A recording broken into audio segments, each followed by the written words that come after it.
Ang video natin ngayon ay kung paano mag-block or scripted post ng inyong Facebook friends na hindi alam naka-block ang account niya sa'yo. Kung gusto mo malaman, sundan mo lang ang aking video. Kung bago ka pa lang sa aking channel, please subscribe. Pindutin ang Facebook apps at mag-login. Ang una natin gawin ay search natin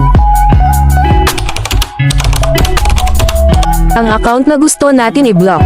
Itong isa kong account, ay ito ang gagawin kung halimbawa sa tutorial natin.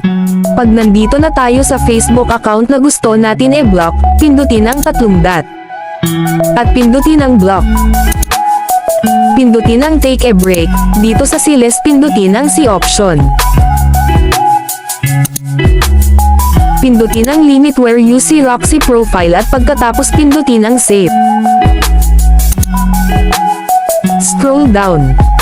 Dito sa what Roxy profile will see, pindutin natin uli ang C option, at pindutin ang hide your post from Roxy profile, and then pindutin ang save.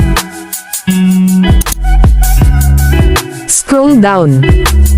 Dito sa edit who can see past post, pindutin uli ang C option.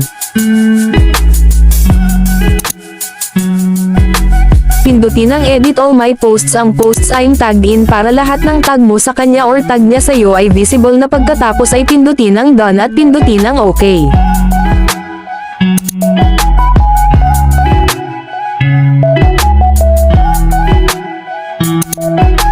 Ganyan lang kadali mag-block na hindi niya nalalaman, pero sa Facebook friend list, friend pa rin ang nakalagay. Syempre kung nagustuhan mo ang video na ito, huwag mong kalimutan mag-follow at e-share mo na rin ang video na ito. Maraming salamat po.